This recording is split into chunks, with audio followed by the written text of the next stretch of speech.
hace menos de una semana, empecé dentro de mis distintas posibilidades que me ha dado la vida, trabajar muy de cerca el tema de las violencias contra las mujeres. Arranco en un nuevo proyecto de vida laboral y misional, como es coordinar los hogares de acogida que tiene la Secretaría de las Mujeres del municipio de Medellín a través de CERFAMI. No me voy a referir a la doctrina, voy a hacer en bloque de constitucionalidad un análisis en retrospectiva para diferenciar la acción penal de la acción de protección en violencia intrafamiliar y diferenciar desde las leyes y la jurisprudencia la acción frente al delito de violencia intrafamiliar y la acción de protección en violencia intrafamiliar.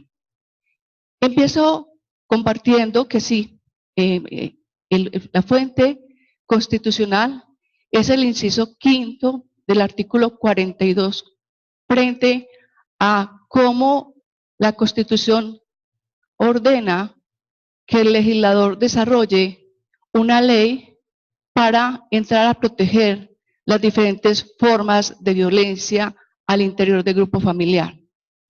Y aquí, antes de referirme a la ley 294 de 1996, quiero hacer unas precisiones y tiene que ver qué pasa en ese terreno de tiempo entre 1991 y 1996.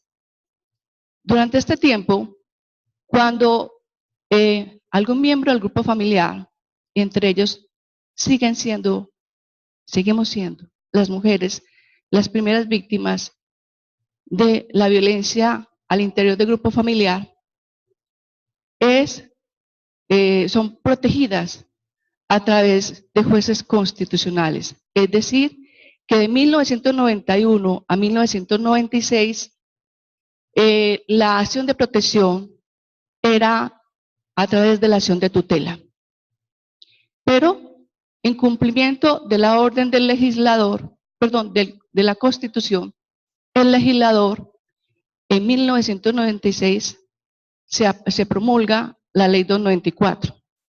Y es aquí donde yo voy a empezar a apoyarme en los antecedentes legislativos de la ley 294 de 1996, de la ley 575 del año 2000, de la ley 1257 del año 2008 y de la ley 1959 del año 2019.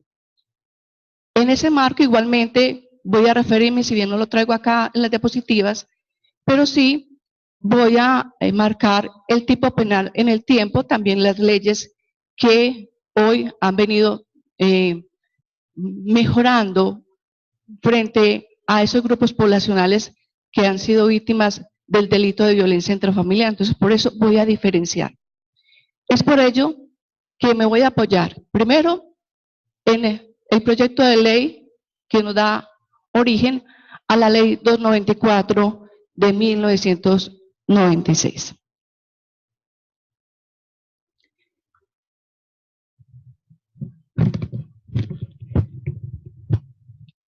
Me siento como amarrada acá, qué pena.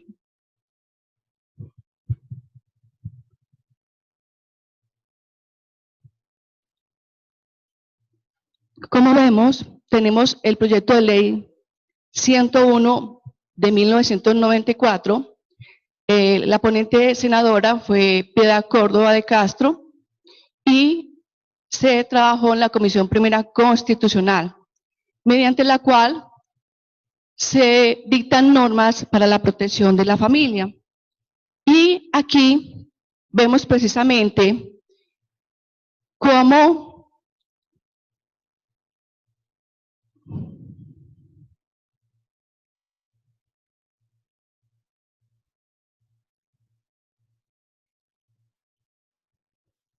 artículo 4, la familia es el núcleo fundamental de la sociedad, se constituye por la decisión libre de un hombre y una mujer de contraer matrimonio o por voluntad responsable de conformarle. Pues vemos que para aquí simplemente está transcribiendo el primer inciso del artículo 42 constitucional.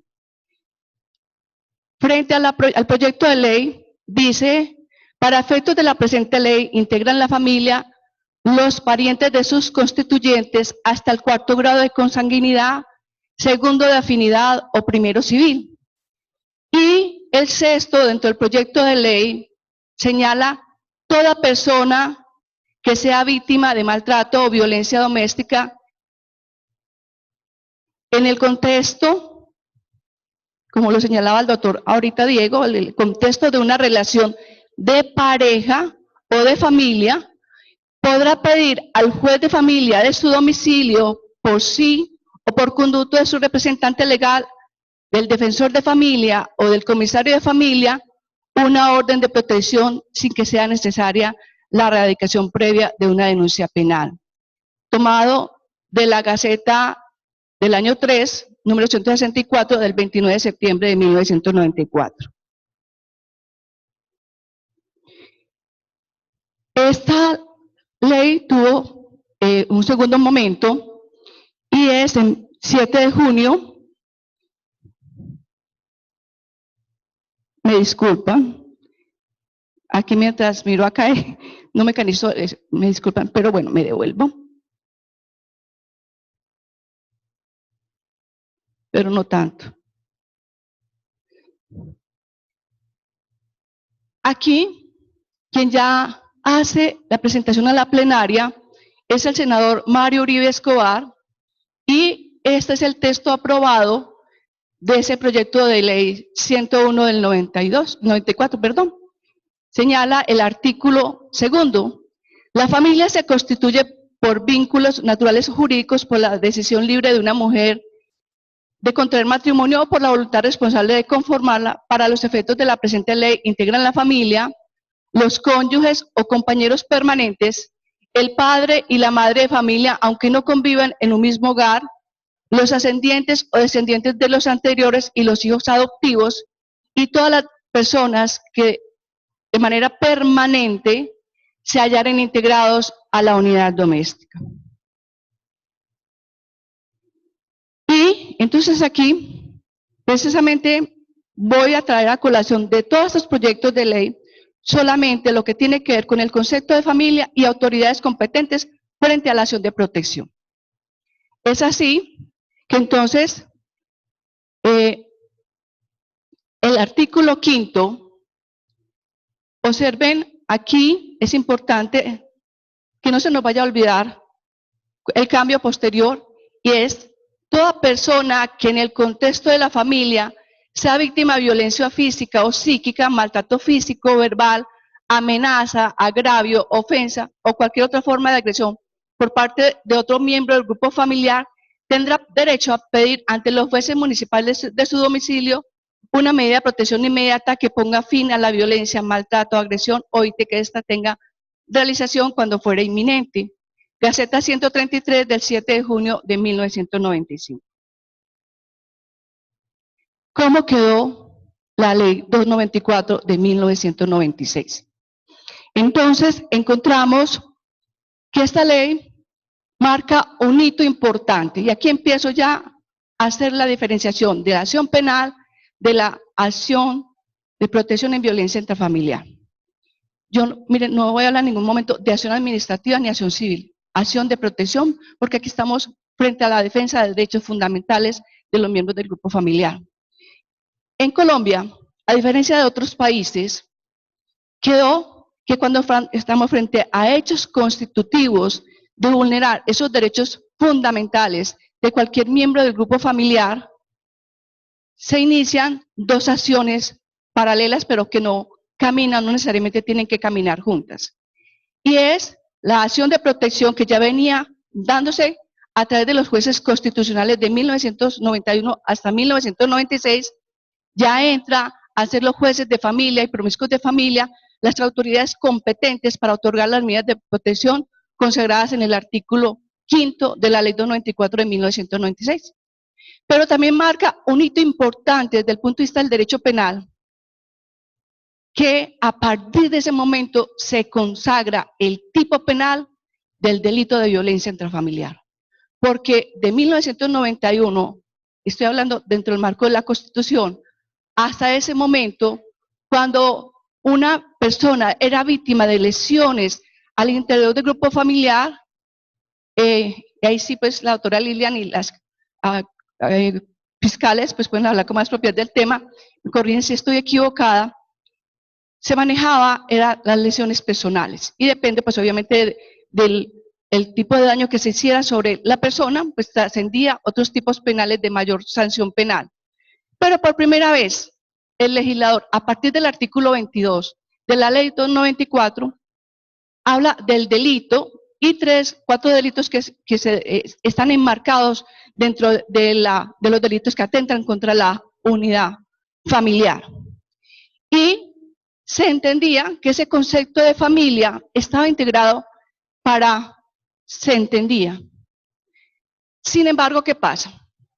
El delito, hay una modificación frente al Código Penal que hasta el año 2000 regía, y es con la ley 599, ¿qué hizo el legislador? Cogió el delito que estaba allí en el artículo 22 y lo trajo al artículo 229 del Código Penal colombiano. Y si bien en el artículo 22 hablaba de 3 tipos de conducta que eran generadoras de esa investigación frente a nivel penal y de las sanciones, como era la violencia física, psicológica y sexual, ya aquí pues ese artículo en su momento fue demandado y quedó claro que el tipo penal de violencia intrafamiliar es un tipo penal subsidiario, toda vez que en reiterada sentencia la Corte Constitucional ha dicho que a nivel de la familia, cuando las violencias generan un daño mayor a ese bien jurídico, podemos estar enmarcados hoy, pues ya hablamos desde el feminicidio, pero en su momento del homicidio y otro tipo de violencia sexual. Por ello, y teniendo todo un título, el Código Penal colombiano frente a los delitos que atentan contra la integridad sexual de las personas en Colombia, en este caso especialmente de las mujeres, las niñas, las adolescentes, es por ello que el tipo penal de la conducta de la violencia sexual sale del tipo penal de violencia intrafamiliar, y por eso hoy en el artículo 129 solamente habla de la violencia física y psicológica. Esta ley, entonces, ¿qué hace la 599? Por ninguna parte menciona el concepto de familia. Sin embargo, en el tiempo sí se han venido presentando varias sentencias analizando el tipo penal de violencia intrafamiliar y una sentencia hito frente a qué se entiende por familia en un marco ampliado de la familia, es la sentencia C-368 del año 2014, donde la Corte Constitucional amplía el concepto dentro de la acción penal a qué se irradiaba frente a cuáles eran los miembros del grupo familiar para entrar a proteger desde el punto de vista de la acción penal. El delito como tal, así en el tiempo, ha sido modificado con la llamada ley de los ojos morados, la ley 882 de 2004, la ley 1142 de 2007, la ley 1542 de 2012 y hoy la ley 1959 del año 2019. Posteriormente haré una énfasis frente a la 1959, de dónde nace la necesidad de hoy tener desde el punto de vista penal el concepto ampliado de la familia. Ahí cierro frente a esa acción penal que está hoy en cabeza. Entonces el papel de la Fiscalía lo tenemos claro frente a las víctimas de violencia intrafamiliar, y en ese marco ampliado de familia, con base en el artículo 2 de la ley 248 del año 1995 y con base en esta sentencia T68-2014, para estos casos, la Fiscalía debe garantizar la verdad, la justicia, la reparación y la garantía de no repetición.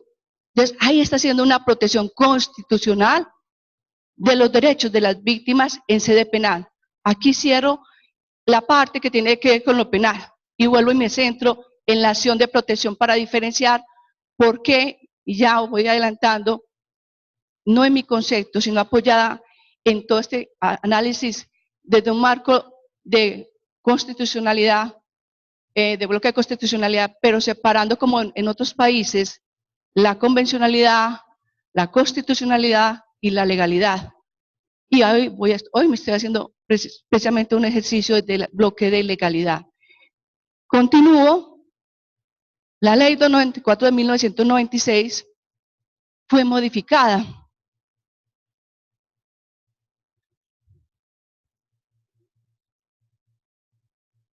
Es así que para la época, estoy hablando de 1996 hasta antes de que se promulgue la ley 575 del año 2000 que modifica la ley 294 de 1996, eran los jueces de familia, los jueces promiscuos de familia y los jueces civiles municipales quienes otorgaban medidas de protección. Parte de la sustentación de la exposición de motivos para cambiar la competencia era precisamente el hecho de que tenían una gran carga laboral y los otros asuntos relacionados con la competencia de los jueces de familia estaban generando, pues no se estaban moviendo y por ello se entró a analizar que desde el Código del Menor había una institución que había nacido en el año de 1989 como eran las comisarías de familia. Comisarías de familia que en 1989 hasta esta ley, la ley 575, cumplían funciones netamente policiales. Hacían actos urgentes, pero realmente no cumplían funciones jurisdiccionales, siendo hoy autoridades administrativas que cumplen funciones jurisdiccionales cuando están adelantando la acción de protección. Entonces, aquí encontramos este proyecto de ley 1998, la primera ponencia fue presentada por la senadora Piedad Zucardi, por la cual se buscaba modificar parcialmente la ley 294. Es un proyecto de 7 artículos y aquí observen cómo lo que hablaba el doctor, el primero modifica el artículo 4 de la ley 294 en el contexto por dentro de su contexto familiar. Y está ajustado plenamente con lo que decía esta mañana el doctor, ¿a qué se entiende por ese contexto?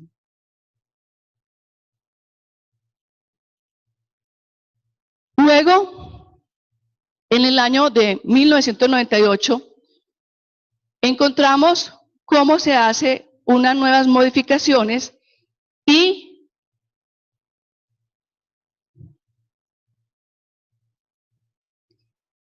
el artículo segundo que modifica el cuarto dice: toda persona que entre su contexto familiar sea víctima de daño físico, psíquico, amenaza, agravio, ofensa o cualquier otra forma de agresión por parte de otro miembro del grupo familiar podrá pedir sin perjuicio a las denuncias, acudir en primera instancia al comisario de familia del lugar donde ocurrieron los hechos y a falta de este, al juez de paz o al conciliador en equidad.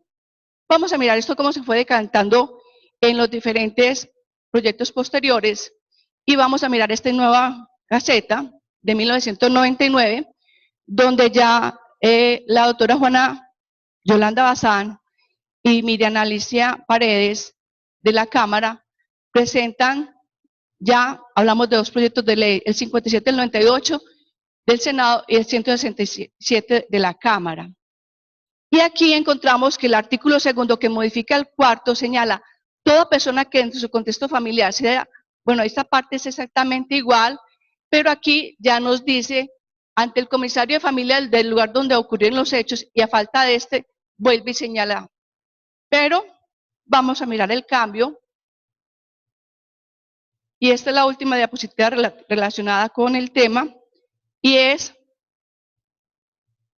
aquí traigo una parte de la exposición de motivos, para mostrar cómo los comisarios, las comisarias de familia, cuando están otorgando medidas de protección, siendo autoridades de los entes territoriales del orden municipal y distrital, están cumpliendo funciones jurisdiccionales. Y la encontramos en la Gaceta 338 del 26 de octubre de 1999, cuando señala, no se trata pues de desjudicializar la acción de violencia intrafamiliar. Observen que aquí está hablando acción de violencia intrafamiliar, ni acción civil ni acción administrativa. Por el contrario, ella sigue siendo concebida como una acción judicial, pero basado en las previsiones del artículo 116 de la Constitución. Se permite que su conocimiento en primera instancia esté en manos de funcionarios administrativos, entre comas señala comisarios de familia, donde estos existan. Y siguiendo, ¿cómo quedaría definido esa propuesta del artículo? Entonces ya acá, que es lo que encontramos ya hoy en la 575, señala, primero, no, aquí quedó, ya sale la palabra en el contexto, dentro del contexto, y aquí ya nos señala al comisario de familia del lugar donde ocurrieron los hechos y a falta de este, al juez civil municipal o promiscuo municipal. Y esta, pues ya la ley sancionada en el año 2000, a partir de la cual, entonces, y hasta la fecha, los comisarios, las comisarias de familia en Colombia, donde haya una comisaría de familia, serán las autoridades competentes para otorgar las medidas de protección consagradas en el artículo 5 de la ley 294 de 1996. Y donde no hubieran, entonces, serán los jueces promiscuos municipales.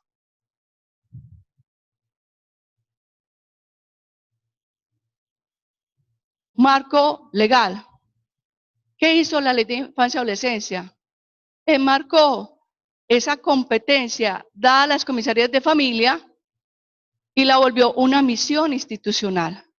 Al señalar en el artículo 83, son entidades distritales o municipales o intermunicipales de carácter administrativo e interdisciplinario que forman parte del Sistema Nacional de Bienestar Familiar, cuya misión es, resaltado, a propósito, prevenir, garantizar, restablecer y reparar los derechos de los miembros de la familia conculcados por situaciones de violencia intrafamiliar.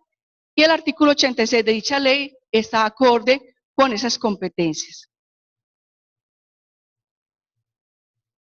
Pero, ¿qué pasa con estos antecedentes legislativos y las leyes que acabo de mencionar? El papel importante y el reconocimiento de que la primer víctima al interior del grupo familiar seguimos siendo las mujeres.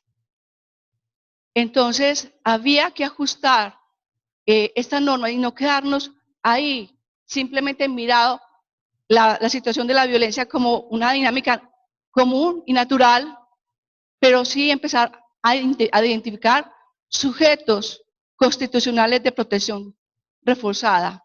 Primero, me devuelvo, la ley de infancia y adolescencia ya empieza a cualificar unos sujetos y es en el artículo 18 de la ley 1098 cuando ya habla de los niños y las niñas, del concepto de maltrato infantil y cómo el maltrato se puede dar dentro del contexto de la violencia intrafamiliar o por fuera de la violencia intrafamiliar. Entonces ya empieza a cualificar esos sujetos titulares de derecho que son merecedores de protección constitucional reforzada de conformidad con los artículos 43, 44, 45 y 46 establecidos como sujetos de protección constitucional reforzadas, y estoy hablando del 44 en este momento, pero ya voy a hacer referencia al artículo 43 frente a las mujeres en bloque de constitucionalidad con lo señalado en la ley 248 del año 1995, que en el artículo segundo nos va a hablar de cómo hay unos ámbitos de violencia contra las mujeres, entre ellas en el ámbito familiar, pero es muy claro ese primer numeral, creo, o literal, no lo recuerdo, donde señala que cuando se da dentro del ámbito familiar, puede ser dentro del hogar o por fuera del hogar. El proyecto de ley 98/2006, por el cual se reforma parcialmente, entonces tenemos un primer proyecto de ley donde se busca enmarcado todavía este proyecto de ley en esa mirada únicamente de la familia, sin ese sujeto de protección constitucional reforzada, que somos las mujeres en ese bloque de constitucionalidad, perdón, ese bloque de convencionalidad. Entonces aquí llamo la atención cómo ese proyecto tenía una mirada también amplia del concepto de familia, cuando decía que iba a modificar el artículo 2 de la ley 294 de 1996 y decir, el ámbito de aplicación, la presente ley se aplica a la mujer y a la familia nacional o extranjera que resida en Colombia, a toda acción, programa, plan, instrumento, mecanismo necesario para la validación de los derechos de la mujer, tanto en lo público como en lo privado. La familia se constituye por los vínculos naturales o jurídicos, por la decisión libre de una mujer, de un hombre y una mujer, de contraer matrimonio o por la voluntad responsable de conformarla. Y aquí nos dice, para los efectos de la presente ley, integran la familia los cónyuges o compañeros permanentes, el padre y la madre de familia, aunque no convivan en un mismo hogar, los ascendientes o descendientes de los anteriores y los hijos adoptivos y todas las demás personas que de manera permanente se hallaren integrados a la unidad doméstica. Luego, tenemos que en ese lapso de tiempo se presentaron otros 2 proyectos de ley y lo que se hicieron fue ajustar. Y tenemos el proyecto de ley 171/2006, por la cual se dictan normas para prevenir, erradicar y sancionar toda forma de violencia contra las mujeres. Se reforman los códigos penal, procedimiento penal, la ley 294 y se dictan otras disposiciones. Ahí nos va sonando como que nos vamos acercando. Y aquí encontramos pues como todos los antecedentes. Proyecto 302 de la Cámara, este es del Senado, este es de la Cámara, por el cual se dictan normas para prevenir, erradicar y sancionar toda forma de violencia contra las mujeres y se reforman los códigos.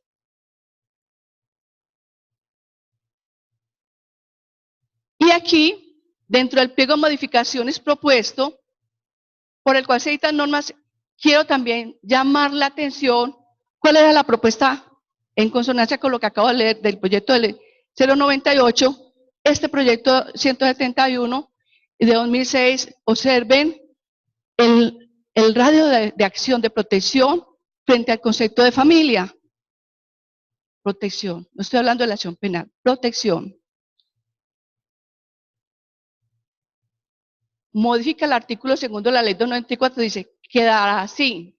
La familia, volví y repite toda esta parte, dice, pero para efectos de la presente ley, integran el grupo familiar los cónyuges o compañeros permanentes, los parientes hasta el 4º grado de consanguinidad, los parientes en cuanto a grado de afinidad, los parientes en cuanto a grado civil, quienes cohabiten o hayan cohabitado, quien tenga a su guarda el cuidado de los menores y todas las personas que de manera permanente se hallaran integrados a la unidad doméstica. Me dicen cómo voy de tiempo. Y tenemos, entonces, aquí vuelvo y traigo la modificación que se hace al artículo 4 de la ley 294, y es que no cambia la competencia en los comisarios de familia, la modificación frente a las conductas. Y entonces aquí también hago un paréntesis. Observen, cuando yo hablé de la acción del delito de violencia intrafamiliar, habla de 2 conductas, la violencia física y la violencia psicológica, mientras que para las autoridades que tienen hoy la competencia de otorgar medidas de protección, observemos todas las conductas que dan origen a la protección frente a lo que puede pasar en esa dinámica familiar. Entonces aquí hablamos daño físico, entonces lo que hace la propuesta es, y aquí integran el daño a la integridad sexual como competencia para medidas de protección. Es la novedad, pero observen que acá, frente al conocimiento inicial, van a ser los comisarios de familia y los jueces civiles municipales. Autoridades indígenas, los jueces de familia, cuando se está adelantando una demanda de divorcio apoyada en la tercera causal de violencia intrafamiliar, también podemos pedir las medidas de protección.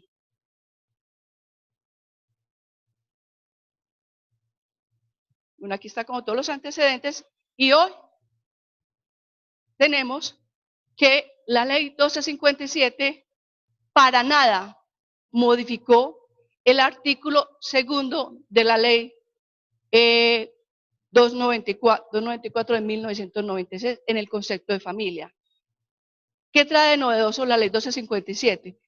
La ley 1257, pues primero amplía el concepto, nos cualifica un sujeto constitucional de protección reforzada como son las mujeres, y ya nos va a hablar de la violencia contra la mujer por la condición de ser mujer en ese ámbito privado o en ese ámbito público. Entonces, ya que le toca hacer a quienes aplican las medidas de protección, les toca hacer un ejercicio de integración normativa y constitucional, y para este caso entonces vamos a encontrar que en el artículo 16 de la 1257 nos modificó el artículo cuarto de la ley 294, y el artículo 17 de la ley 1257 nos amplió todo el marco de medidas de protección para entrar a proteger dentro de ese contexto, de esos contextos que se da la violencia en el ámbito familiar. Observen, entonces, queda tal cual,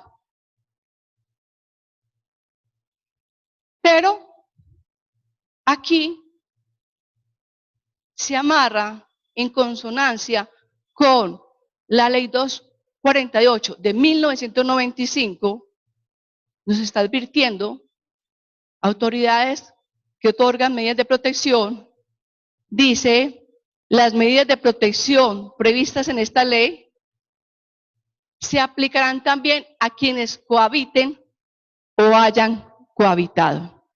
Entonces yo integro al artículo segundo de la ley 294 de 1996, le debo siempre integrar este artículo 34 para las medidas de protección.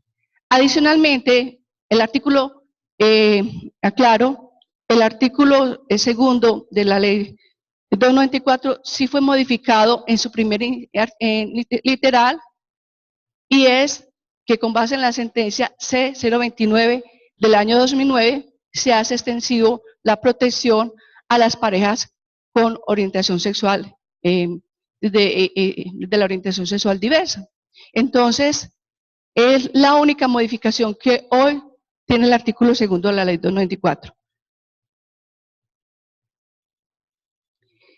Los antecedentes, y ya voy terminando, de la ley 1959.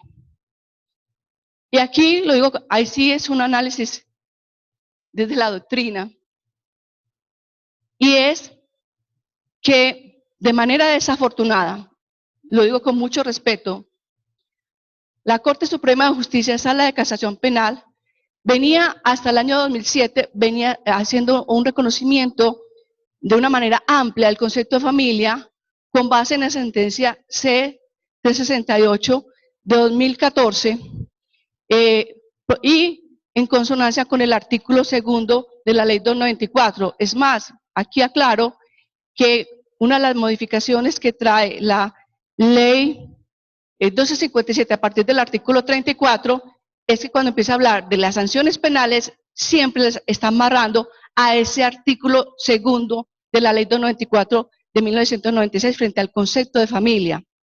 Por lo tanto, con la sentencia de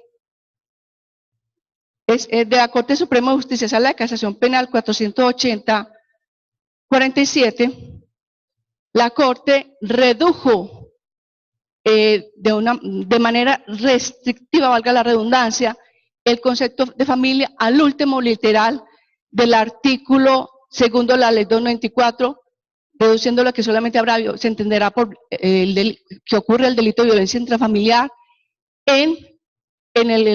bajo la unidad doméstica, entendiendo por unidad doméstica cuando la Corte ha dicho que la unidad familiar no necesariamente son los que viven bajo el mismo techo, lo encerró a ese concepto cerrado de quienes viven bajo el mismo techo.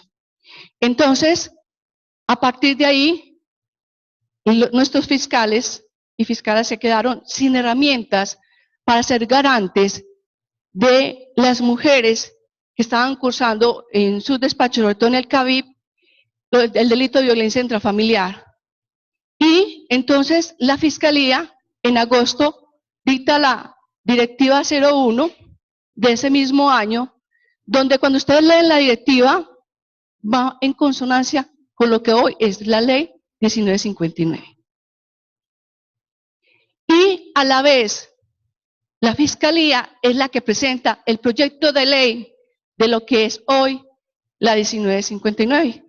Y es el proyecto de ley 139 de 2017. Este es el estado de la misma, y ya luego este año se promulga la ley. ¿Qué buscó la Fiscalía? La Fiscalía buscó, en aras de ese bloque de constitucionalidad, frente al reconocimiento ampliado de la familia, entrar a proteger y aclarar situaciones puntuales de las que se están pegando. No solamente los jueces a nivel penal cogieron esta sentencia de la Corte Suprema de Justicia como si fuera un precedente jurisprudencial. Y adicionalmente, cerraron las posibilidades para la mujer, y muchas mujeres quedaron desprotegidas. Se bajó la calificación del delito. Si se acomodaba al delito de lesiones personales o en su defecto no calificaba ningún delito. Pues obviamente, con mucho respeto lo digo, no soy especialista en el área penal.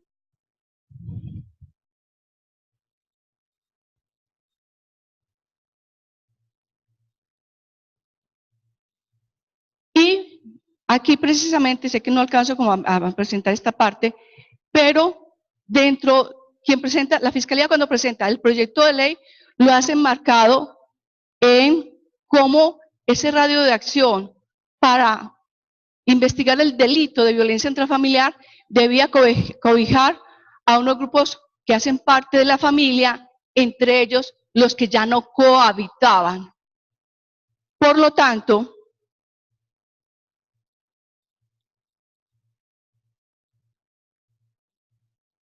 hoy tenemos que modifica que ya la doctora Lilian pues va a hablar de este tema, yo no, ya hasta aquí llego yo, el artículo 229 frente al delito de violencia intrafamiliar, y el parágrafo primero va a decir que para efectos del delito aclaró esa ambigüedad y no claridad que trajo la ley 599 para la acción penal, quienes se entienden por familia.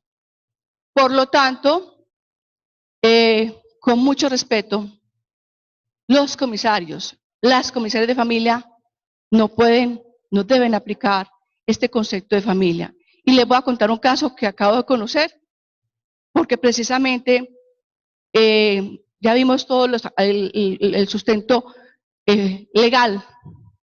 Adicionalmente, y aquí se va a citar de manera rápida, varias sentencias de casos de comisarías de familia, donde se han violado derechos de las partes, especialmente de las víctimas, y donde la Corte en estas sentencias ha aclarado el concepto de violencia de familia en el marco del artículo 2 de la Ley 294 de 1996.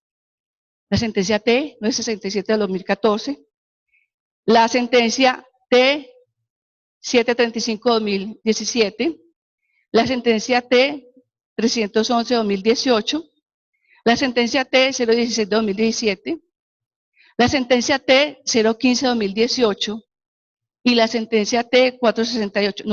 Pues hay muchas otras, pero simplemente que en este momento recordaba, cuando estaba ahí sentada, estaba recordando la sentencia T 468 de 2018. Y cuando leemos, ahí la Corte coge y hace un encuadre del artículo 2 con el artículo, lo integra con el artículo 16 de la 1257 para definir quiénes son las personas más expuestas dentro del ámbito de la violencia, sin salirse del artículo segundo.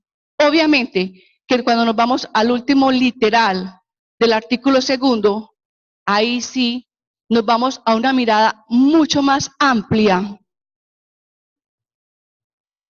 de este concepto de familia. ¿Por qué? Porque puede que en mi casa yo tenga viviendo conmigo una amiga, puede que en mi casa la persona que me ayuda en esas labores domésticas viva conmigo, puede vivir de pronto hasta un amigo muy especial que tuve en otro momento, y si pasara cualquier situación de conformidad con el último literal del artículo segundo de la 294, igual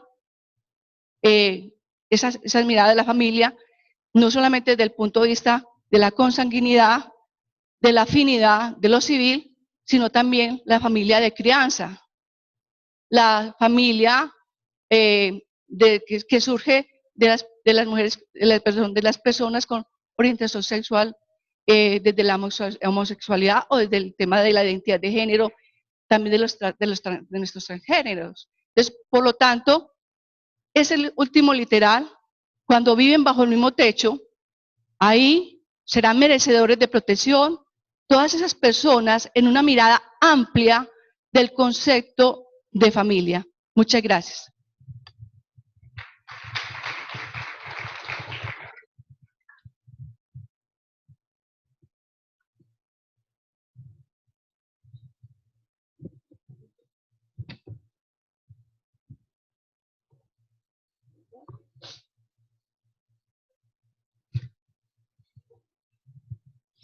¿Alguien tiene alguna pregunta para la doctora Raquel Adriana? Ok. Continuamos con el artículo 7, de la Convención de Belén do Pará. F. Establecer procedimientos legales y eficaces para la mujer que haya sido sometida a violencia, que incluyan, entre otros, medidas de protección, un juicio oportuno y el acceso efectivo a tales procedimientos. Establecer los mecanismos judiciales y administrativos necesarios para asegurar que la mujer objeto de violencia tenga acceso efectivo a resarcimiento, reparación del daño u otros medios de compensación justos y eficaces. H. Adoptar las disposiciones legislativas o de otra índole que sean necesarias para hacer efectiva esta convención. El último tema de este foro es cuál es el balance de la aplicación de la Ley 1959 a 2 meses de su promulgación. Para esta ley, la respuesta que esperábamos lograr para la protección de las mujeres víctimas, que hemos llamado desde hace unos años violencias huérfanas. La doctora Lilian Soto Cárdenas nos contará su experiencia en la unidad de alertas tempranas en violencia intrafamiliar en la Fiscalía General de la Nación. La doctora Lilian Soto pertenece a la Fiscalía de Medellín, se ha desempeñado como del Centro de Atención de Víctimas de la Fiscalía, Fiscalía del Cavif de esta ciudad, y por muchos años participó como delegada de la Fiscalía ante la Mesa Departamental y siempre ha sido un gran apoyo para los eventos académicos de la mesa.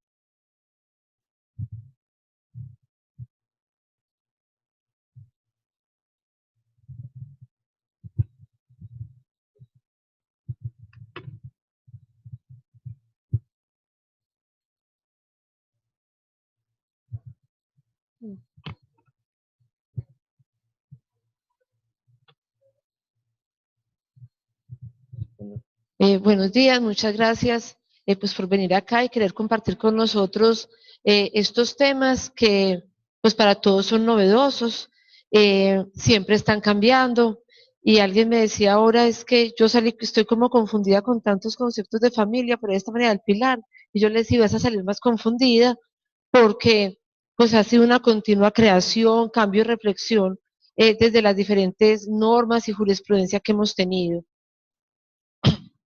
Le vamos a compartir, entonces la doctora Patricia nos pidió que compartiéramos hoy, yo vine con mis compañeras de alertas tempranas y vamos a compartirles hoy la experiencia que hemos tenido con la aplicación de la ley 1999. Esta ley nos trajo varios cambios, o sea, introdujo varios cambios en el Código Penal y en el de procedimiento penal. El primero fue que aumentó, trajo una causal no de agravación, sino de un aumento punitivo. Entonces nos dice que cuando el responsable tenga antecedentes penales por el delito de violencia intrafamiliar o ese es muy importante, o haber cometido alguno de los delitos previstos en el libro segundo, es decir, algún delito contra la familia, en los últimos 10 años, al momento de imponerle la pena por ese nuevo delito, se le va a aumentar esa pena. Eso es muy importante, no traerlo como una causal de agravación, sino como una causal de mayor punibilidad, y es diferente al antecedente penal como tal. Es solamente para efectos de fijación de pena y hace que la pena sea mucho más alto. Entonces, ¿qué significó eso? Es como una respuesta del legislador para esos casos de reincidencia, porque vemos que en la violencia intrafamiliar, ¿qué pasó? Usualmente nos dicen no pasó nada. Terminamos realizando unos preacuerdos con penas muy bajitas, el agresor vuelve y sale y vuelve y reincide en esa violencia intrafamiliar. El otro cambio fue que se amplió el tipo penal. Entonces ya ese tipo penal, hay muchas más conductas que nosotros podemos investigar como violencia intrafamiliar. Eso es bueno, es malo, protege a las mujeres, no las protege. ¿Cuál es mi posición? Esta posición no es de la Fiscalía, es muy personal. Yo pienso que la Fiscalía lo que hizo acá fue darle una respuesta a la Corte. O sea, la Corte empezó a hacer un análisis sobre qué es la violencia intrafamiliar. Yo pienso que es juicioso y llevándonos por el lado de qué realmente es familia. Y entonces la Fiscalía saca un proyecto de ley y dice, no, pues lo que la Corte dijo, que ya las exparejas no son familia, por ley digamos que es familia. Mi pregunta es, nosotros en un proceso penal podremos demostrar la afectación de una familia, ese bien jurídico familia, en una pareja que convivió durante 4 años, se separan, 5, 10, tenemos parejas que han dejado de vivir hace 20 años, viejos, ya realmente personas muy mayores, y un hombre sigue maltratando a una mujer, porque como que le está viendo con otra, que dónde está, y será que ya hay una expectativa de familia si no hay hijos en común. Tranquilo. Muchas gracias. Entonces, realmente demostrar en un proceso que hay una afectación a la familia, eso no va a ser fácil. Muy posiblemente, yo haciendo de abogado del diablo, muy posiblemente cuando lleguemos a una sentencia condenatoria y lleguen con un caso de esos a la Corte, nos va a decir la Corte, no se demostró la afectación de la familia porque esa expareja ya no tiene una comunidad, de hecho, con esa persona. Entonces, vimos como siempre ha dado nuestro país respuestas a los problemas a través pues, de leyes y leyes. Y eso nos deja también lo que hemos hablado de las violencias huérfanas, el que se enamora solo, entonces, ¿dónde quedó? ¿Dónde queda el que se enamora solo, maltrata, sigue a una mujer, la constriña, y eso no son ni lesiones personales, a veces no se acomoda una injuria, a veces no es un constreñimiento, porque hay actos como este, yo creo que todos los que trabajamos en esto los vemos, la sigue, está a la salida del trabajo y está ahí parado. Llega a otro lugar y allá fue, está en una cafetería y allá se presentó. ¿Eso qué delito es? Acoso no es porque no tiene una superioridad sobre ella, no es un constreñimiento, no es perseguirla, no es una injuria por vía de hecho. Entonces, esto para significar que esta ampliación del tipo penal dejó muchas cosas por fuera y solamente fue como una contrarrespuesta en mi sentir frente a lo que la Corte nos había dicho. Claro, a nosotros como fiscales nos facilita el trabajo, es muy fácil trabajar así, realmente. Si yo tengo la norma acá clara, nosotros vamos como fiscales donde los jueces y les decimos, señor juez, mire, esta es una expareja, él la volvió a maltratar, llegó a su residencia, la golpeó, aquí tenemos la incapacidad de medicina legal, probamos que era expareja y pues inicialmente en las audiencias preliminares los jueces están aceptando las medidas, están dando medidas de aseguramiento por protección a la víctima, pero es que el debate no es protección a la víctima acá, sino la antijuridicidad de esa conducta. Entonces la amplió trayendo los cónyuges o compañeros permanentes, aunque se hubieran separado, y el padre y la madre de familia, aun cuando no convivan en el mismo hogar, si el maltrato se dirige contra el otro progenitor. Acá en este literal B es mucho más fácil fundamentar esa afectación a la familia, porque uno podría hablar de esa familia contextual, de esa expectativa de familia que deben de tener un padre y una madre que tienen un hijo menor en común. Ellos tienen unos deberes de crianza de ese hijo y así ellos no tengan proyecto de familia ni sean ni convivan, pero sí tienen como ese deber de dar un buen ejemplo y una buena convivencia para la crianza de un menor. Entonces ahí podríamos de pronto mucho más fácil probar en ese proceso penal la afectación incluso de ese menor indirectamente por los maltratos que sufre su madre o su padre por la agresión. Entonces, frente a esto, yo les dejo como dos preguntas. ¿Realmente son familia esos cónyuges o compañeros aunque se hubieran separado o divorciado? Y lo segundo sería, esa es la protección que las mujeres esperamos, y yo me incluyo ahí, ¿cierto? Creo que todas las mujeres esperábamos eso de nuestro legislador, de la fiscalía, y también incluyo los movimientos de mujeres que participan en las discusiones en el Senado y en el Congreso. ¿Sería eso lo que ellas estaban esperando? Porque no soy una propuesta del delito de género. Vamos a ver ahora que el delito de género ya está legislado en muchos países, y porque Colombia no se atrevió a hacerlo, si ha sido tan innovador en muchas otras legislaciones. Bueno.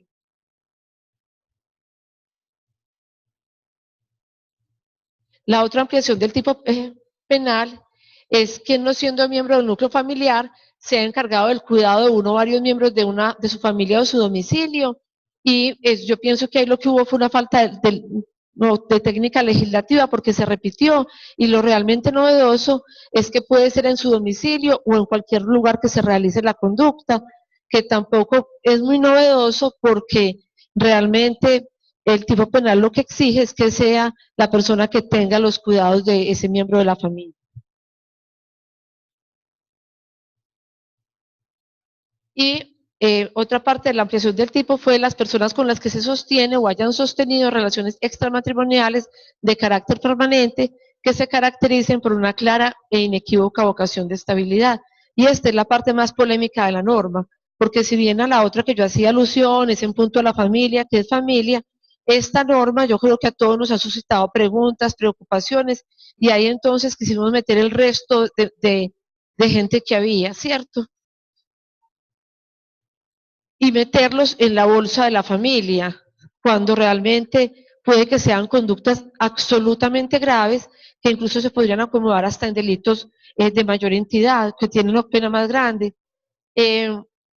Hay que hemos dicho, mi grupo de compañeras, creo que también las compañeras del CABIF tenemos como una posición clara en ese sentido, es que solamente es para quienes tengan como esa disposición de permanencia, un proyecto de vida en común, y eso no implica que convivan todos los días de la semana, porque hay gente, o sea, cada caso es muy distinto, pero hay que examinarlo con mucha lupa.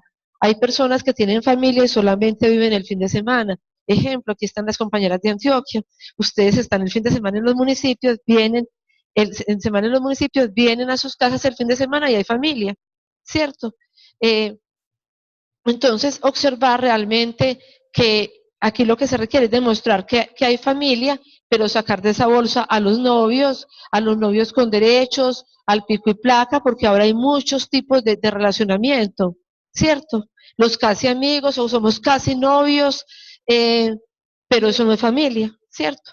Entonces, el pico y placa que está 3 días en la casa y 2 días en la otra. Eso me lo enseñó Juliana. Entonces,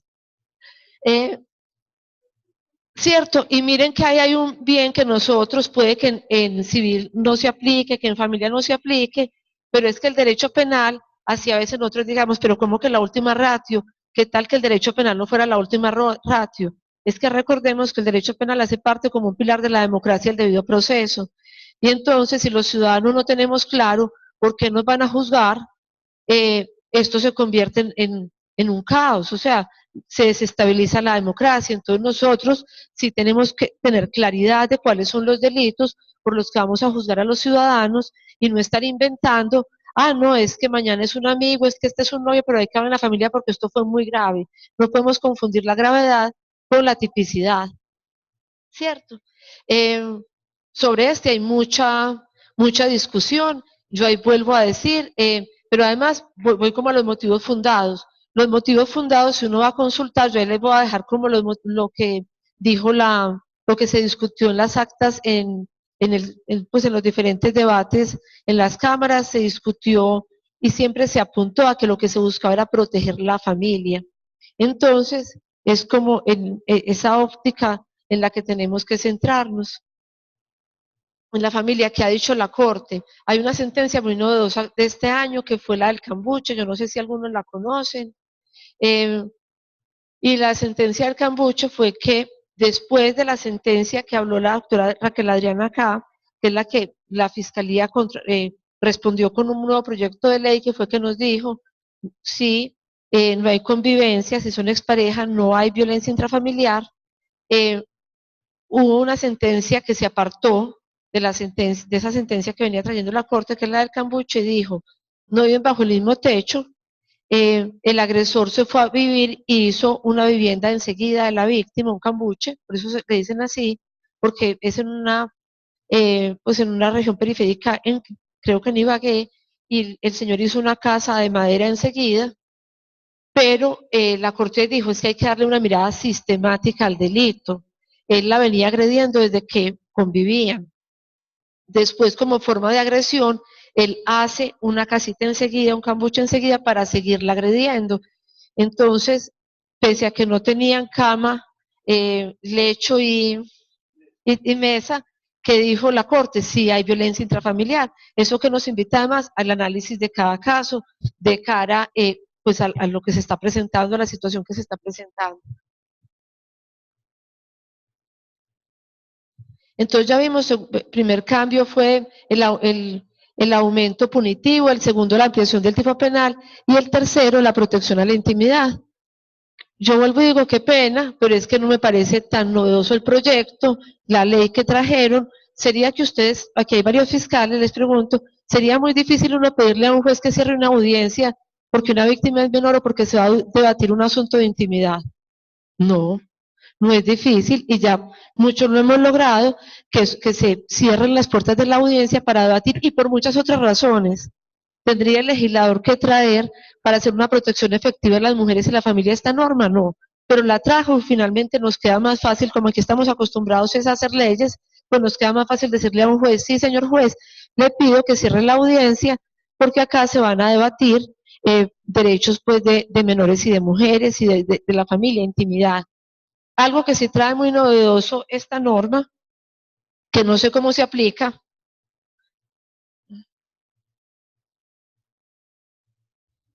Ay, ¿será que me ayuda a pasar? Es la reserva de la intimidad. Es decir, que se solicite a la autoridad competente que podrá determinar la reserva de identidad respecto de los datos personales de la víctima, los de sus descendientes y los de cualquier otra persona que esté bajo su guarda o custodia. A mí me parece que eso resulta muy beneficioso, pero yo no se lo he llegado a pedir a un juez, no sé si ustedes lo han pedido o cómo lo pedirían. Yo que me imagino que sea, que quería apuntar el legislado, pero que ya también se ha hecho y que lo dijo la ley 1098, que cuando nos referimos, por ejemplo, a un menor, utilizar iniciales. Pero incluso ya en delitos sexuales la Corte ha utilizado iniciales o cambio de nombre para, sus sentencias en delitos sexuales para no identificar, por ejemplo, porque hay casos pues muy sonados, como diríamos, por ejemplo, una chica a la Universidad de Medellín que fue accedida por su profesor, pues entonces medio Medellín diría, el profesor fue, la alumna fue, ¿cierto? Porque entonces la Corte ha utilizado ese mecanismo de reservar esa intimidad. Me imagino que sea eso que se está refiriendo la ley. No sé si alguien tiene como una observación más que nos dé más claridad, pero pues es beneficioso y es bueno ponerlo en práctica, porque igual también eso pasa también en los municipios, en todas partes, que en estos casos se vuelven como un asunto, especialmente en los municipios que todo el mundo conoce a Juanita y saben, acá se vuelve como más, se disuade más la información, pero creo que a eso apuntaría esa norma, es una buena intención. Y la otra parte de la reforma que trae esta ley 1959 tampoco la hemos puesto en práctica. Yo pienso que por aspectos jurídicos y prácticos fue la prueba anticipada. Esta prueba anticipada trae una cosa muy buena que vamos a ver ahora, pero realmente, ¿cuál es la dificultad de pedir la prueba anticipada? O la veo yo desde mí, porque mucha gente dice, no, muy importante, claro, importantísimo, pero las víctimas de violencia intrafamiliar viven en un círculo de violencias que pueden durar años o semanas. Entonces, a veces tenemos una persona que va y dice, no, yo quiero que lo detenga, mi vida está en peligro, mire lo que me hizo, y a los 4 días nosotros estamos acá en una audiencia y la víctima está en los pasillos diciendo todo eso es mentiras, yo lo dije por rabia, yo no quiero que lo tengan detenido. Entonces, si nosotros estamos ahí en ese escenario, en una prueba anticipada, ¿qué prueba anticipada recogemos? Una prueba en que la víctima va a decir, ante el juez me acojo al artículo 33. O sea que eso en la experiencia, como en la práctica de todos los días, es un arma de doble filo. ¿Por qué? Porque a la prueba anticipada yo tengo que citar ¿a quién? A la defensa. ¿Cierto? Entonces se convertiría en una situación muy compleja. Yo preferiría mantener la permanencia que tiene la declaración jurada y la denuncia hasta el momento del juicio, y ya que en el juicio la víctima se acoja al artículo 33 de la Constitución como es su derecho, ¿cierto?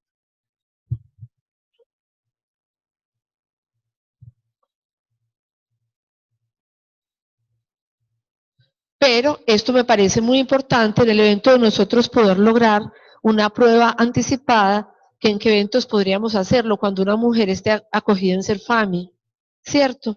Y en ese momento que vengamos nosotros a la medida de aseguramiento, veamos que está súper fuerte, uno arriesgarse a decir pido la prueba anticipada, en esos eventos muy, muy peculiares, eh, la norma nos dice que el juez en el juicio, salvo que se trate de investigaciones por el delito de violencia intrafamiliar, en el evento el cual el juez se abstendrá de repetir la prueba anticipada cuando exista evidencia sumaria de revictimización, riesgo de la violencia o manipulación, afectación emocional del testigo o dependencia económica. Entonces, para nuestros compañeros que van a juicio, si van con una prueba anticipada, podrían pedir que no se repita, y eso sería muy bueno, ¿cierto? Eso sería maravilloso. Ahí está la dificultad, entonces es en el momento de la recogida de la prueba, ¿cierto? Yo pienso que es un asunto de prudencia, de uno ver cuándo la puede pedir y cómo está de fuerte esa víctima, porque les digo, uno acá voltea la cabeza y ya la víctima está para el otro lado. No es juzgarlas, no es juzgarlas, pero es que es un asunto que trae mucha, mucha culpabilidad, que les desarrolla ya mucha culpabilidad, remordimientos. Las víctimas usualmente no quieren que el agresor pague tanta cárcel, solamente quieren que deje de repetir el hecho. Obviamente no tienen los esquemas analíticos que nosotros tenemos que hacer, sino que ellas dicen, lo único que yo quiero es que por favor no me violente más. Entonces, eso lleva como a un arma de doble filo, y de otro lado que tenemos los defensores, pues sin denigrar de la posición del defensor, ellos están haciendo su trabajo, pero él le está diciendo a la víctima, es que usted ya sabe que si declara él se va para la cárcel, eso es lo que usted quiere. Entonces, hay como ese riesgo. Y finalmente lo último es el procedimiento abreviado. Y esto parece muy chistoso porque cuando yo leí el proyecto de ley, yo dije, no, esto es lo más bueno, porque nos va a ahorrar mucho tiempo. Yo lo miraba desde donde yo estaba parada, que era una fiscal radicada. Entonces, cuando yo pedí imputaciones, yo ya tenía todo listo, ¿cierto? Y cuando se lograban hacer, porque el citaban muchas veces, y realmente cuando se lograban hacer, pues uno ya tenía todo. Y antes lo que yo pensaba era que iba a ganar tiempo, pero miren, error. Ahora que estamos en alertas tempranas, uno ve que hay necesidad de adelantar un caso, pedir una captura rápida para proteger a la víctima, que uno antes podría pedirle y tenía los elementos, pero no tiene los suficientes para hacer el traslado del escrito de acusación, o hay cosas que hay pendientes, y especialmente en la URI se hace, yo les digo, casi que imposible que se pueda hacer un buen traslado de un escrito de acusación, porque que tiene el fiscal el informe de policía, del policía de vigilancia que llegó y casi nunca pues están en flagrancia, ellos están atendiendo a ese llamado, la víctima a veces no declara o sí declara, pero no tienen más. Hacer un traslado de un escrito de acusación en ese orden de ideas es muy complicado, y si nos íbamos por el procedimiento ordinario, ¿qué se podía hacer? Con lo que teníamos en ese momento, si podíamos imputar, sostener una medida de aseguramiento y en los 60 días que nos quedaban, recoger unos elementos suficientes para ir a hacer una acusación. Entonces, sin duda alguna, yo pienso que esto fue de lo que más desprotegió a las mujeres víctimas de violencias. Esto las desprotegió totalmente y especialmente en los casos de flagrancia. Es un sentir general de los compañeros de CABIF que los casos que se tramitan en URI llegan muy débiles y los mismos compañeros de URI dicen, pero yo cómo los voy a encartar. O sea, sí pido una medida para encartarlos, pero si no la pido, ¿cómo protejo a la víctima? Porque a veces la protección no se da con el alejamiento, con las medidas administrativas, sino que tiene que ser la intramural. Entonces, dejó un bache supremamente grande. Y entonces ahora yo quería como invitarlos a que veamos 3 legislaciones que han solucionado este problema, que nosotros solucionamos como dándole una contestación a la Corte que yo pienso que fue inadecuada, y pienso que la Corte ha hecho un buen trabajo en el último tiempo. Yo quién soy para decir que si la Corte trabaja bien o no, pero me parece que nos está ubicando, porque nosotros tenemos un problema muy grande. Los casos de violencia intrafamiliar son miles, ¿cierto? ¿Tendríamos capacidad instalada como Estado de llevar todos esos casos a juicio? Imposible. Entonces nos tenemos que concentrar en lo que verdaderamente tenga esa relevancia de violencia intrafamiliar. ¿Y qué nos ha dicho la Corte en el último tiempo? Un caso muy importante también, que fue como de marzo de este año, ahí también les dejo la decisión, fue un caso de acá del CABIF de Medellín, en que un hermano le pegó al otro. Y entonces, 15 días de incapacidad. Esos 2 hermanos vivían en la casa de la mamá, y uno de ellos, el agresor, había llegado hace unos meses de Bogotá porque tenía una situación económica difícil y se trasladó con su núcleo familiar a la casa materna. Tuvieron dificultades de convivencia y un día el uno le sacó el puño al otro y le dejó 15 días de incapacidad. El tribunal de Medellín, condenaron en primera, el tribunal de Medellín absolvió y fueron a casación. Y la Corte, ¿qué nos dijo?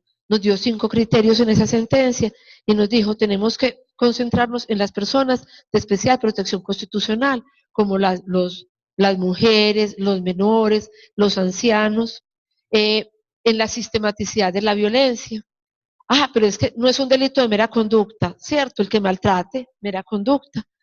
Pero ¿qué nos dijo también ahí la Corte? En la intensidad del daño, o sea, no puede ser un solo evento. 15 días de incapacidad es mucho. Pues piensen ustedes, cuando los incapacitan uno 15 días en la casa, eso genera una afectación. Pero ¿será que el bien jurídico sí fue la familia? Viene otra pues inquietud que solo la trajo la Corte, pero que yo la he tenido hace mucho tiempo, y es si la ley que volvió el delito oficioso es una ley de protección a las mujeres, porque nosotros le damos el mismo trámite a las violencias donde son víctimas los hombres, ¿cierto? ¿Será que en esos casos también es imperiosa la conciliación? Yo creo que no, porque la norma nos invitaba a proteger a las mujeres y se desarrolla en ese marco de compromisos internacionales del Estado para proteger a la mujer. Entonces, eso es a otra cosa que hace alusión la Corte cuando dice sujetos de especial protección constitucional. ¿Será que una pelea entre 2 hermanos insular es violencia intrafamiliar? Yo diría que no, o que le cabe la conciliación, pues, u otro tipo de salidas. Entonces la Corte definió unos criterios que nos pueden ayudar a ubicarnos realmente qué trasciende a la violencia intrafamiliar. Y ahora hubo otra como de la semana pasada, que es también muy clara y que nos dice, hay que probar que es por ser mujer. Entonces algunos compañeros que en todo ven lo malo dicen, no, fue horrible, porque es que nos pusieron una imposición más de que es probar por el hecho de ser mujer. Y yo digo, no, la Corte fue sensata, que nos está mandando a hacer la Corte. Ojo, es que ustedes no están protegiendo a alguien por ser. Ustedes tienen un compromiso internacional, lo tienen que probar. Y tienen que dejar de hacer investigaciones. Hay 2 testimonios y con eso nos fuimos para juicio. Prueben que es por ese hecho de ser mujer. Y realmente eso no es difícil. Si uno recibe 2 o 3 declaraciones y las enfoca adecuadamente, y ha ido leyendo la jurisprudencia de la Corte en que nos dice los actos de discriminación, las acciones de control, los celos, la violencia psicológica, que es el ciclo de violencia, y con fundamento en eso interroga y pregunta a los testigos, uno va a tener elementos materiales probatorios que le permitan con facilidad decir que es por el hecho de ser mujer. Y si una pareja está peleando sencillamente porque uno quiere en una separación de bienes quedarse con el carro y el otro con la casa, y no hay un componente de celos, de un contexto de violencia basada en género, pues habremos de reconocerlo y decir con toda sensatez y juicio jurídico, es que a esa mujer no le están maltratando por ser mujer, que puede pasar, es muy excepcional, porque usualmente toda esta violencia lleva unos antecedentes de violencia económica, discriminación, en fin, pero es concentrarnos en lo que realmente es importante. Entonces, para este tema de violencias basadas en género y realmente para la protección de la mujer. También la Corte tiene varias sentencias muy puntuales en relación con la violencia respecto de los niños. No todo acto, por ejemplo, de violencia en contra de un menor, un castigo, un llamado de atención, podemos convertirlo en una violencia intrafamiliar en que se envíe pues al papá 8 años a la cárcel. Y entonces también es importante hablar de sistematicidad. Y miren que yo pienso que ya los jueces lo están copiando. Y les voy a contar como una anécdota que me pasó esta semana con el juez 16, que bueno, que todos le tenemos mucho recelo porque es muy jodidito, él sabe, y entonces resulta que el juez 16 me decía, pero fije cuándo empezaron a vivir y cuándo dejaron de vivir. Y en esto de violencia, pues una dificultad en violencia intrafamiliar es que las personas no recuerdan los hechos, y no es que sea una dificultad, sino que ¿quién tiene una bitácora en la casa? ¿Cierto? Nadie. Entonces uno dice, no, es que en diciembre del año pasado él hizo un escándalo, llegó borracho y acabó con todo, pero ¿qué día? Es muy difícil. Y entonces este juez me pedía que le precisara fechas, y finalmente pues ya tuvimos como un diálogo por fuera de audios, y me dijo, es que yo estoy entendiendo que la violencia intrafamiliar no es un delito de mera conducta, sino que es sistemática, y como sistemática usted me debe probar los ciclos en que ellos han convivido, y dentro de esos ciclos me crea el contexto de la violencia que han sufrido. Y yo dije, bueno, una nueva mirada, muy importante, y realmente eso es lo que nos puede decir. Claro, hay una afectación del bien jurídico, porque es que una discusión que es lo que siempre hemos tenido que, como la contraparte que nos han dicho, es que en todas las casas hay golpes, es que eso es un desorden doméstico, es que realmente si nosotros le damos esa mirada sistemática de todo lo que ha pasado en ese lapso de tiempo, también para nosotros es más fácil establecer la violencia intrafamiliar, que decir tal día fueron violentados, tal día hubo esta discusión, no generar todo el contexto de violencia. Igual en ese sentido la Corte ha hablado, y escuché ahora al doctor Diego, de hablar del contexto de familia y del contexto de violencia. Bueno, entonces ahora en España ya generaron una diferencia entre la violencia doméstica y la de género. Entonces ubican la violencia doméstica o intrafamiliar por un familiar sobre un mismo miembro del núcleo familiar de la comunidad familiar que convive en la misma. Entonces miren cómo queda de clara esa definición. Por ejemplo, si lo traemos aquí, cuando hablamos de las exparejas, nos quedaría claro que no hay violencia doméstica, pero sí violencia de género, porque miren lo que nos dice. Como la violencia que con manifestación de la discriminación, la situación de desigualdad y las relaciones de poder de los hombres sobre las mujeres se ejerce sobre estas por parte de quienes sean o hayan sido sus cónyuges, o de quienes estén o hayan estado ligados a ella por relaciones similares de afectividad aún sin convivencia. Claro, quedaría muy claro, por ejemplo, para los novios, para quienes han tenido unas relaciones pasajeras o un pico y placa, pueden caber, se pueden acomodar a esta descripción que se hace de violencia de género, y realmente habría una protección puntual para las mujeres, porque lo que sí es cierto es que la gran mayoría de casos que tenemos en CAVIF son contra mujeres y contra niños. Obviamente también parte de la discriminación y del machismo ha generado situaciones en los hombres que muchos no denuncian, porque como son machos, este machito cómo va a ir a denunciar, pero obviamente son mínimas y de mucho menos riesgo, por muchas razones. La víctima no tiene la misma capacidad de afectación, la mujer sobre el hombre. Y bueno, también dentro de la violencia de género está todo acto de violencia física y psicológica que él ejerce sobre ella, incluidas las agresiones a la libertad sexual, las amenazas, las coacciones o la privación arbitraria de la libertad. En la legislación española no lo traje, pero hay una serie de conductas larguísimas donde todo eso que hacen los que se enamoran solos, son penalizadas. Y entonces van tomando cada una por separado y ahí se puede entonces acomodar porque aquí hace a las relaciones similares de afectividad aún sin convivencia y hay con personas que las mujeres sufren violencias y no tienen convivencia, o sea, es que ni los conocen. Por ejemplo, el caso de la joven de la Universidad de Antioquia, bueno, que lo hemos mencionado mucho, pero fue una chica que tenía un profesor que también era profesor y era compañero en otra carrera, y él la perseguía, le mandaba mensajes, la seguía por la universidad. ¿Qué? Y entonces, ¿qué delito era eso? No era acoso porque no era directamente el profesor de ella, entonces se ha discutido mucho si sea o no el acoso, entonces era una conducta que quedaba por fuera, que no era de comisaría de familia, que no era de inspección, entonces se acomoda pues a esos otros tipos penales que tienen allá y que bienvenidos.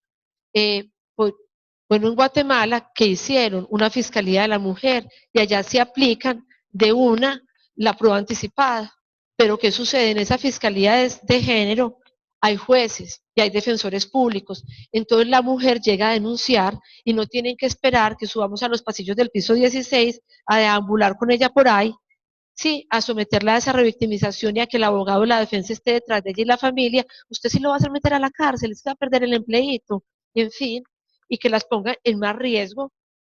Allá llegan a la Fiscalía de Género, a la Fiscalía de la Mujer, y de una tienen jueces, defensores y fiscales para practicar la prueba anticipada. Entonces miren que más que hacer reformas legislativas es dar medios, ¿cierto?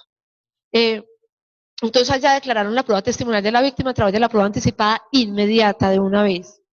Solicitud de evaluación médico forense y peritaje especiales es inmediata. Y yo anoto eso también acá porque eso nos crea una dificultad.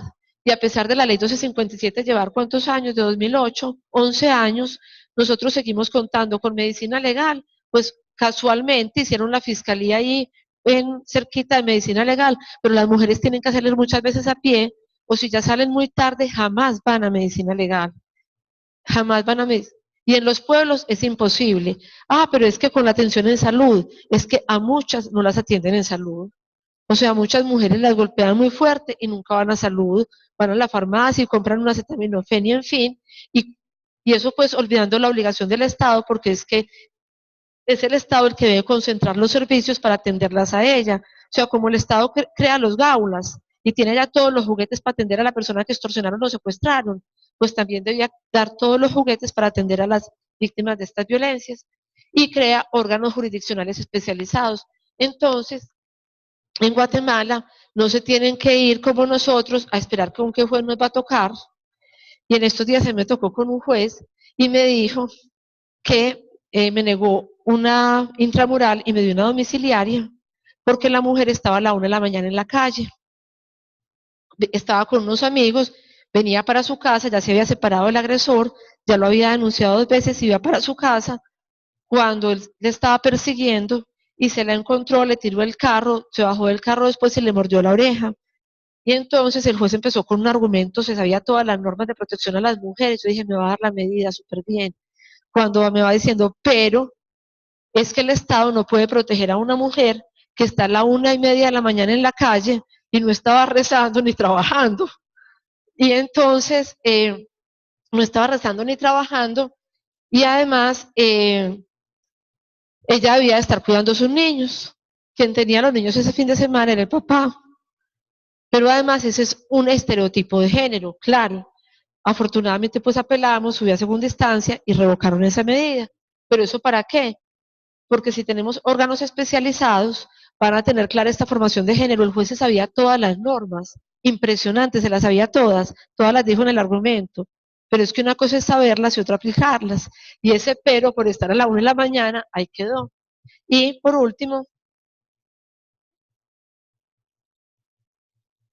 en Paraguay también aplican la prueba anticipada y no solamente en la declaración de la víctima, sino cualquier tipo de prueba. Pero allá hay algo muy bueno, que si la víctima tiene la imposibilidad de asistir al juicio como consecuencia de la lejanía de su domicilio, dificultades de transporte, el peligro de dejar sus hijos solas o al cuidado de alguien, o la carencia de recursos para su alojamiento, comida y sostenimiento, durante la investigación esa puede ser una razón para tener la prueba anticipada. Y yo cuando leí eso, yo dije, no, Antioquia, porque es que si eso pasa aquí en Medellín, que las víctimas no nos vienen desde una comuna y uno es allá en el juzgado, ya el juez encima de uno porque no vino la víctima, y uno le dice, no, yo lo del pasaje, baje a declarar, en Antioquia uno no las vuelve a ver. Eh, no hay medios de comunicación, no salen, se cambian de vereda o en fin. Entonces, ¿cómo se van identificando otras circunstancias que más que traer más legislación es darle mayor garantías a las personas para que puedan acceder a la justicia? En conclusión, pues ya verán que yo no estoy de acuerdo con la reforma, pienso que no hizo mucho, pero sí le recomiendo las sentencias de la Corte que nos están dando un buen camino para concretarnos en las violencias basadas en género, en la violencia intrafamiliar como violencia basada en género, y también pues hemos visto que acá los jueces, pues tenemos unos que se saben todas las leyes y nos dicen esto, pero también hemos tenido ya jueces muy fuertes que están mirando con una óptica muy clara ese es el delito, y que si bien los abogados vienen a decir, no, esto es un desorden doméstico, esto se puede aplicar principio de oportunidad o conciliar, también les dicen los defensores, no, es que casi todos estos casos terminan en libertad porque las víctimas se acogen al 33, etcétera, etcétera, argumentan medidas de aseguramiento diciendo que es deber del Estado proteger a la víctima, así la víctima esté allá en la sala retractándose, y por ejemplo hemos escuchado jueces que dicen, antes para mí es una herramienta más para decidir a quién la intramoral, porque cuando veo a la mujer diciendo todo esto acá, me estoy dando cuenta que está en pleno parte del ciclo de violencia que hace parte del enamoramiento. Entonces, pues eso es muy bienvenido para nosotros que realizamos este tipo de actividades a diario. Y pues, bueno, para terminar, les comparto que en la unidad de alertas tempranas que se creó la Fiscalía de Medellín, somos 3 fiscales y recibimos todas las denuncias que tienen como algún riesgo. Entonces, de la sala de denuncias, del AURIO, del GATEP, nos alertan y nos dicen esta denuncia está muy delicada. De las comisarías, del 123, nosotros priorizamos el caso y estamos de mayo hasta ahora y llevamos 60 capturas solicitadas y llevamos aproximadamente 30 medidas de aseguramiento. Las otras medidas están ahí en, pues en camino de que hagan efectivas las capturas, y pensamos que entonces sí se puede. O sea, que antes decíamos, pero ¿cómo que una captura? Cuando llegábamos a un juzgado nos decían, ¿me explica por qué la orden de captura si es violencia intrafamiliar? Usted sí lo citó. Y ya cuando uno empezaba a explicar al juez, pues le da la medida y le da la orden de captura, y eso que implica que al ver que nos estamos concentrando en esos casos graves, que no estamos trayendo todos esos 1000 casos que dentro de eso se nos venía, no digamos basura, pero sí casos que no tenían la misma relevancia, pues obviamente tenemos una respuesta judicial que es mucho mejor. Y eso era lo que les queríamos compartir.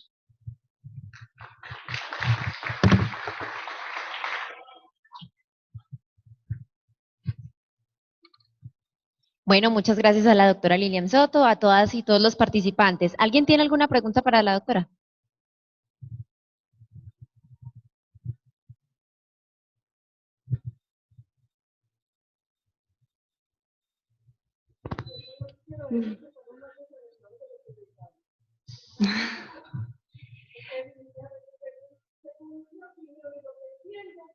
Las comisarías de familia debemos de seguir aplicando la ley, lo que estamos aplicando, que siempre ha sido y que no ha cambiado, con la 1257 y con lo que tenemos. Pero desde la parte penal, en vez de mejorar, empeoró para las víctimas. No hay, es una situación triste, lamentable. Yo creía que había sido positivo, la verdad yo no me había sentado con tanto análisis. Afortunadamente, pues todavía contamos con las leyes desde la ley 294 hasta la 1257 y con todo lo que nos han pues implementado para la protección de la mujer.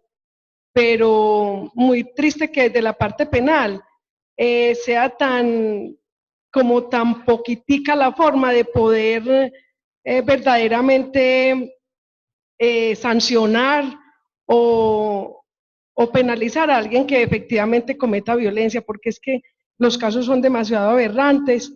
Y ese tema que usted me habla del que se enamora solo, es horrible porque eso existe mucho y las mujeres no saben qué hacer. Y como usted bien lo dice, nosotros los comisarios a veces tampoco sabemos cómo Porque protegerlas. es que tampoco es de comisaría, no Imagínese, es de comisaría, es de inspección. increíble. Yo en este momento tengo un caso de una muchacha que tiene ese tipo de situaciones, pero ¿qué pasa? Ella está encarretada con él y él la busca. Se encuentran y casi que se matan, se separan y cuando él se le esconde, ella lo busca. Eso es una locura. Yo no sé qué camino coger, pero es como usted dice, son casos que se queda uno sin qué Sí, hacer. que dentro del proceso penal, porque imagínense en qué terrible sería que nosotros nos inventáramos los delitos y tratáramos de meter en unas conductas todo, ¿cierto? Eso sí sería caótico, no, eso no cabe. Pero también están de la mano pues como otras posibilidades. Yo pienso que sea algo positivo, que estamos empezando a entender que hay que proteger a sujetos especiales dentro de la familia, que ha dificultado, mire, es como los casos de violencia sexual, y no sé si aquí hay compañeros de CAIBAS, pero que ha dificultado en los CAIBAS la congestión y que no se puede hacer justicia, que no hay preacuerdos. Entonces todo se va a juicio. Claro, es que la defensa tiene que hacer lo propio, los indiciados o acusados también tienen sus derechos. Entonces eso ha generado una congestión enorme. Si hubiesen preacuerdos en violencia sexual, todo fluiría mucho más rápido. ¿Qué ha congestionado en violencia intrafamiliar? Que todo, porque como nos basta decir es muy grave, todo lo hemos metido en la violencia intrafamiliar. Entonces yo era de las fiscales que traía aquí donde los jueces a formular imputaciones por muchas razones, porque entonces ¿cómo archivaba? O sea, mejor uno ir allá y que le digan que no, pero ¿cómo archivaba por un lado? Y por otro, porque también tenemos que cumplir metas o en fin. Entonces uno traía muchos casos, a ver cuál viene para imputar, ¿cierto? Y que nos estemos entonces concentrando y que nos estén haciendo también ese llamado de atención desde la judicatura, a ver qué es lo realmente importante, porque estábamos llevando casos que no tenían la relevancia de una violencia y desatendíamos los casos realmente importantes. Bueno, doctora, más que una pregunta, es como expresar una preocupación, porque tengo casos pues que conozco de primera mano, por ejemplo, un caso de un feminicidio y otro de un tentativo de feminicidio, donde la víctima ya tenía unas medidas de protección. Y por ejemplo, en este último caso de tentativa de feminicidio, el agresor ya está en la cárcel, pero él dice que sale a matarla. ¿Qué hacer en esos casos que, pues, porque yo pienso que a veces las leyes se quedan cortas en situaciones como esa? Muchas gracias. Pues, ¿qué hay que hacer con eso? Documentárselo ustedes como vuestros servidores del Estado, ¿cierto? Bueno, como ONG o como la entidad que de la sociedad civil que sea, informarle eso al fiscal del caso para que él lo pueda documentar. Y eso podrá ser, por ejemplo, si él está en la cárcel y está diciendo eso, esos serán factores que el juez vaya a valorar al momento de imponer la pena. O incluso, pues, en algún momento pueda constituir otro delito. Pero todo eso que hay que hacer, documentarlo y llevarlo al proceso. De todas formas, quedan baches muy grandes porque obviamente esas personas salen en libertad, no se pueden detener de por vida. Y hemos tenido casos, el de Caldas acá, por ejemplo, que el agresor salió como de Valledupar a un permiso de las 72 horas y en ese permiso vino y mató a la hija y a la mamá, a la suegra y a la hija. Entonces, también es concientizar a las víctimas de la protección, uno también empezar a mirar como los perfiles de los agresores, porque si hay cosas que se evidencian, o sea, hay cosas que uno empieza a marcar como las declaraciones que empiezan a evidenciar la posible reintento de ese agresor.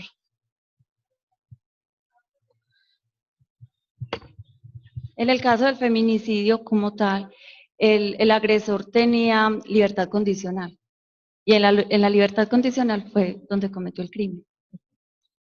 Y la persona, pues la mujer tenía un policía que la acompañaba hasta la casa, la llevaba hasta el trabajo, bueno, hasta que pasó pues, lo que pasó. Sí, en eso que hay que hacer, nosotros como fiscales, recolectar muy bien esas evidencias, mostrárselas a los jueces para que sean muy restrictivos en esa posibilidad de darle la libertad a esas personas.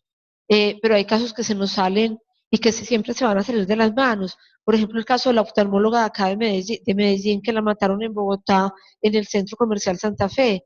Ese señor ya había matado a una mujer, ya había pagado una sentencia por matar a una mujer, salió, se enamoró de ella, pues obviamente sí fue crónica de una muerte anunciada, porque ella vino, denunció aquí, no teníamos las respuestas, cada día estamos mejorando las respuestas, pero antes las denuncias se iban y le llegan a un fiscal con muchas y ni se había registrado la orden en la policía o en fin, pero yo pienso que este asunto también es como de darnos la espera que las cosas vayan cambiando, y pues no es una espera indefinida, sino que estamos construyendo. Entonces, muy posiblemente, si vos me estás contando ese caso, y ocurrió hace 20 años, te estaban hablando de un homicidio con ira de intenso dolor, el señor en libertad, la víctima culpable, ¿cierto? Ya hemos avanzado en la tipificación, estamos avanzando en las acciones, por ejemplo, Medellín ya tiene una unidad de alertas tempranas, Antioquia tiene un grupo de género que adelante esos casos y se los va trayendo para Medellín y puede generar acciones más rápidas. Es un camino, las entidades ya, uno ve las alcaldías, los hospitales súper comprometidos con uno, los llaman, o sea, toda la gente como reaccionando y la misma sociedad reaccionando, entonces es como de eso, y de ir construyendo una mentalidad de una cultura distinta.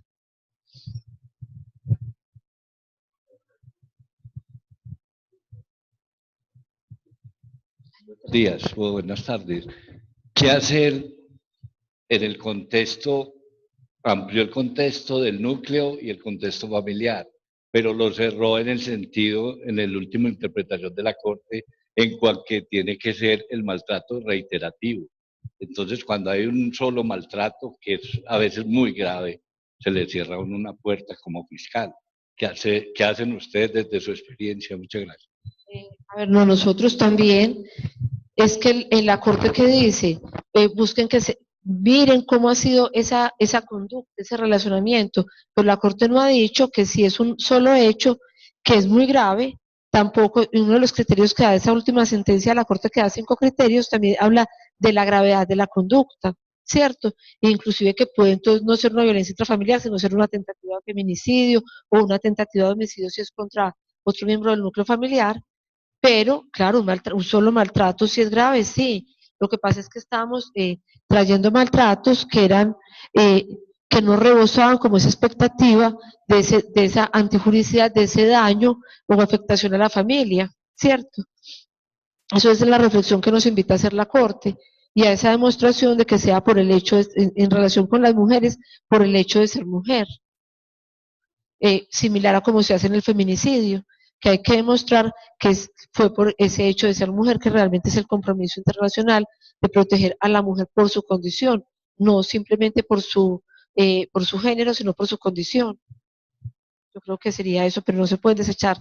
Nosotros, la gravedad de la conducta también es otro de los criterios que fijó la Corte para hablar de eso. Y muy posiblemente, o sea, muy posiblemente, si uno interroga bien, yo pienso que a veces lo que falta es que tengamos buenas entrevistas a las víctimas, porque son muy limitados las denuncias. Si uno pregunta bien, va a encontrar asuntos o elementos que le van a permitir fijar esa violencia, porque eso como que de un día para otro casi nunca aparece, casi siempre hay cositas atrás que lo que pasa es que no las ayudamos a fluir en la víctima y muchas veces ella nos dice, es que no me preguntaron, entonces ¿cómo ayudarle?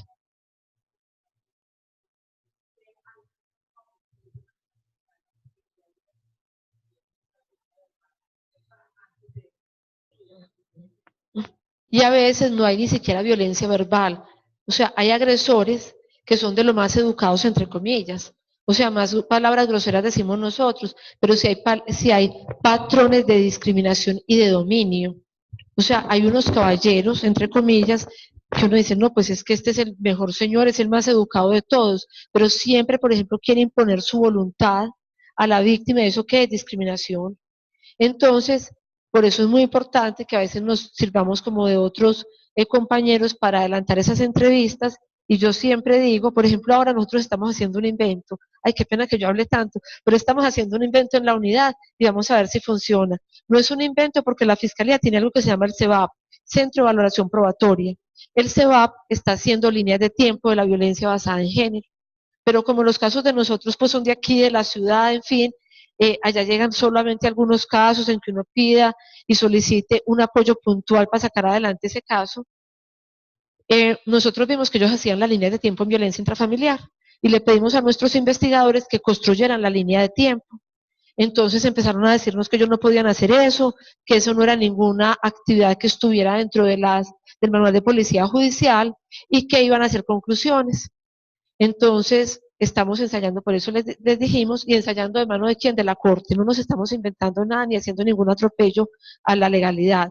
La Corte ha descrito los ciclos de violencia de género en múltiples sentencias, algunas de las que indicó Raquel Adriana, y nos ha dicho, con fundamento en teóricos y en académicos, qué es la violencia basada en género, cuál es el ciclo de violencia. Entonces, el investigador toma esa definición y de acuerdo a esa definición que ha dado la Corte y que ha utilizado para definir casos, va a identificar si en los distintos relatos y hallazgos que tuvo en la investigación encontró ese ciclo de violencia. Entonces nos va a decir, sí, mire, ella tuvo una violencia en esta fecha, eso volvió y se repitió, y lo va a extraer, él no está sacando conclusiones, y lo va a extraer de los mismos documentos. Y también en esa línea de tiempo ellos están hallando esos elementos que la Corte también ha descrito. La Corte nos ha dicho que es violencia de género, los celos. Entonces, eso que nosotros no le damos importancia a los celos, ya lo estamos trayendo como una forma de violencia psicológica. ¿Qué hizo el investigador? Es que la celaba con el de la tienda, le hizo un escándalo la otra vez en el colegio, la celaba con el hermano, por ahí tuvimos una que el agresor la celaba con la hermanita de 10 años y decían que eran lesbianas, entonces él va trayendo eso y solamente nos conecta con las decisiones de la Corte que han identificado eso como una violencia de género, pero también con los instrumentos internacionales que así lo han dicho. Eso es una estrategia que estamos utilizando porque en juicio, entonces con el investigador, pues pensamos que eso se puede introducir, pero son herramientas para demostrar ese tipo de violencia. Bueno, ya sí, hasta luego. Ay, yo me iba a llevar el micrófono. Muchas gracias. Bueno, muchísimas gracias a todas y todos los participantes y a las personas que nos acompañaron a través de www.mujeresantioquia.